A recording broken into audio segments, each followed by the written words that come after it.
বিসমিল্লাহির রহমানির রহিম। প্রিয় শিক্ষার্থী সকল, শুরু করতে চলেছি আরবি ব্যাকরণের লেকচার ওয়াইজ ক্লাস। ইতিপূর্বে আমার 22 নং লেকচার পর্যন্ত আপলোড করা হয়েছে।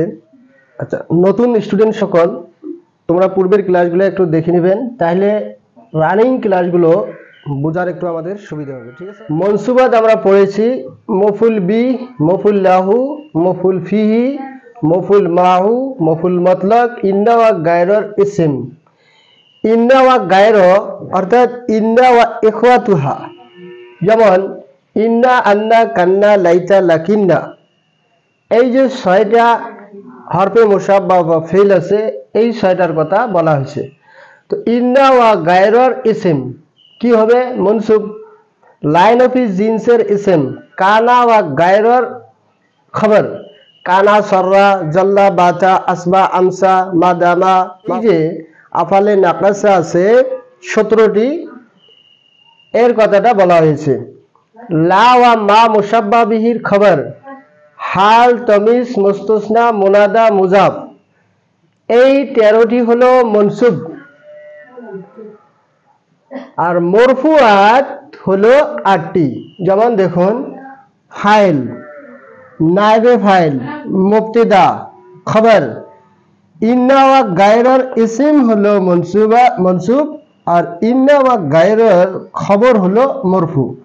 লাইন অফি জিন্সের ইসম হলো মনসুব, আর লাইন অফি জিন্সের খবর হলো মরফু।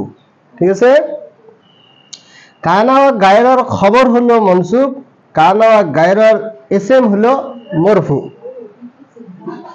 লা ওয়া মা মুসাব্বা বিহির খবর হলো মনসুব, আর লা ওয়া মা মুসাব্বা বিহির ইসম হলো মরফু। তাহলে টোটাল আমরা মনসুবাত পেলাম 13টি আর মরফুআত 8টি। মজরুরাত আমরা পেয়েছি কয়টি? 2টি, মজরুর আর মুজাফ ইলাই। তা এখন কথা হলো মুনাদা, মুজাফ, মুস্তাসনা, এই 2টার বিষয়ে আমরা বিস্তারিত আলোচনা করা হয়েছে পূর্বের ক্লাসে। ঠিক আছে, মজরুর আর মুজাফিলের বিষয়েও আলোচনা করা হয়েছে। তা ঠিক আছে, আমরা রিপিট ফির আর একবার দেখে নেব মনসুবাত প্রত্যেকটির উদাহরণ সহকারে বিস্তারিত আলোচনা। ঠিক আছে, মনসুবাত, মরফুআত আর মজরুরাত। মনসুবাত মানে আমরা বাংলা ভাষায় বুঝতে পারি যে কর্মবাচক। ঠিক আছে, আর মরফুআত মানে হচ্ছে কর্তাবাচক, মজরুরাত মানে হলো সম্বন্ধবাচক। কর্মবাচক, কর্তাবাচক আর সম্বন্ধবাচক। ঠিক আছে, যে শব্দগুলি, এর বিস্তারিত আলোচনা। তো চলুন আমরা এবার প্রত্যেকটির উদাহরণ সহকারে বুঝার চেষ্টা করব ইনশাআল্লাহ। আজ আমরা পড়ব মফুল বিহি, মফুল লাহু, মফুল ফিহি, মফুল মাহু, মফুল মতলক। একসঙ্গে বলা হয় মফুলে খামসা। ঠিক আছে, মনসুবাত অর্থাৎ কর্মবাচ্য। ঠিক আছে, কর্মবাচ্য যে হবে সেটা জবর বা নসব, জবর অথবা নসব অথবা ফাতা, 3টে নাম। জবর, নসব অর্থাৎ ফাতা বিশিষ্ট হবে। ঠিক আছে, মনসুবাত। মনসুবাত দেখুন, মফুল বিহি মানে সে প্রকৃত কর্মপদ, প্রকৃত কর্মপদ। ইংরেজিতে বলা হয় অবজেক্ট। জারাবা জয়দুন উমরান, জারাবা ফেল, জারাবা হলো ফেল, জারাবা মানে সে মেরেছে। দেখুন আরবির একটা সুন্দর কথা, দেখুন, সে মেরেছে, সে মেরেছে ফেল, কিন্তু সে হলো ফাইল, তার মানে এক করছে। জারাবা সে মেরেছে, একসঙ্গে বলা হচ্ছে, মানে সে এখানে পুষিত হয়ে আছে। এটা হলো ফাইল, ফাইলটা এখানে জাহের হয়ে গেছে। ফাইলকে জায়েদ, জারাবা জায়েদুন, জায়েদ মেরেছে উমরান, উমরকে, তাহলে উমর কি হলো? মফউল তথা কর্ম। তা দেখুন উমর কি পেয়েছে? ফাতা। উমরুন, উমরুন হয় নাই, কি হয়েছে? উমরান। অর্থাৎ এই যে মনসুব, মফুল বি কি হয়? মনসুব হয়। মনসুব হলে কর্ম, অবজেক্ট, প্রকৃত কর্মপদ। তা জারাবা জায়েদুন উমরান, এই উমরান হলো মফুল বি। ঠিক আছে, এই দেখো ফাতা পেয়েছে। তারপরে দ্বিতীয় নম্বর দেখুন মফুল লাহু কারণবাচক কর্মপদ, অর্থাৎ কারণ কি কি কারণে কর্মটা করিল, ঠিক আছে, পজিটিভ ভার্ব বা পজিটিভ অবজেক্ট বলা হয়, ঠিক আছে। কারণ কুমতু, কুমতু মানে আমি খাড়া হয়েছি, আমি দাঁড়াচ্ছি, কেন দাঁড়াচ্ছি, ইকরামান তাজিমের জন্য, লি জায়েদেন জায়েদের তাজিমের জন্য আমি খাড়া হয়েছি, কারণ হলো জায়েদের তাজিম করা, ঠিক আছে। কুমতু যেমন কামা কামা কামু, এইভাবে লাস্টে ওয়াহিদ মুজাক্কার মুতাকাল্লিম কি হবে, কুম ওয়াহিদ মুজাক্কার মুআন্নাস মুতাকাল্লিমের বেলা কি হবে, কুমতু কুমনা, ঠিক আছে। তো কুমতু ইকরামান, এই যে ইকরামান হলো মফুল লাহু জাইদিন, ঠিক আছে। তারপরে দেখুন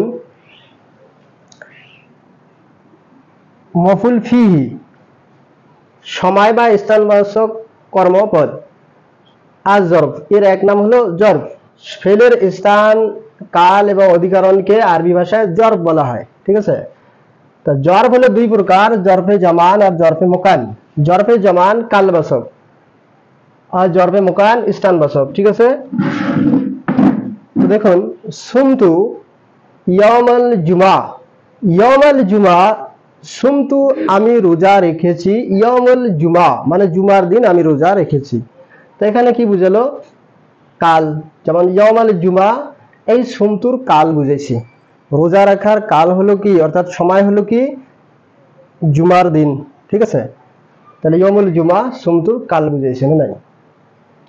তারপর দেখুন স্থানবাচক জালাস্তু ইন্দিকা, আমি তোমার নিকটে বসেছি। তো ইন্দিকা শব্দটি জালাস্তুর কি বুঝেছে, স্থানকে বুঝেছে। তো এই ইন্দিকা হলো মনসুব, দেখাতে মনসুব পেয়েছে কিনা, জবর ফাতা, তারপর ইয়াউমাল জুমা, এই যে ইয়াউমাল জুমা এটা কি বুঝেছে, মনসুব। তারপরে দেখুন মফুল মাহু, মাহু মানে সঙ্গবোধক কর্মবাচ্য, মানে সঙ্গ সাত বুঝবে। যেমন ওয়াও একটি এসএম এর পরে ফেইলের পরে একটি ওয়াও আসবে, সেই ওয়াওটা কি সাথের অর্থ দিবে, সাথে। যেমন দেখুন যা সে এসেছে, যা হামিদু সে কে, হামিদ হামিদ এসেছে, ওয়া জাইদান তার সাথে কে এসেছে, জায়েদ। তাহলে কি অর্থ বুঝাইছে, বুঝাইছে এখানে সাথের অর্থ বুঝাইছে। তো এই জায়দান হলো মফুল মাহু, ঠিক আছে। তারপরে দেখুন মফুল মতলক, মতলক মানে হচ্ছে ক্রিয়ামূলক, ক্রিয়ামূল বোধক কর্মপদ। ক্রিয়ামূল মানে ফেল এবং ইসেম একই অর্থ বুঝাবে। যেমন জারাবতু আমি মেরেছি, জারবান মারার মতো মেরেছি।